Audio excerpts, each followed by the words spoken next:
कराची की इंसदाद दहशतगर्दी अदालत ने MQM रहनुमाओं के खिलाफ इश्तियाल अंगेज तकीर के 3 मुकदमात का फैसला सुना दिया है। अदालत ने फारूक सत्तार समेत 6 मुल्जिमान को बरी कर दिया है।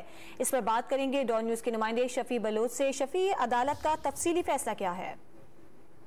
जी, अदालत ने जो है वो तरफेन के दलाल सुनने के बाद अब से कुछ देर कबल जो है मुकदमे का मुख्तसर हुक्मनामा जारी कर दिया है।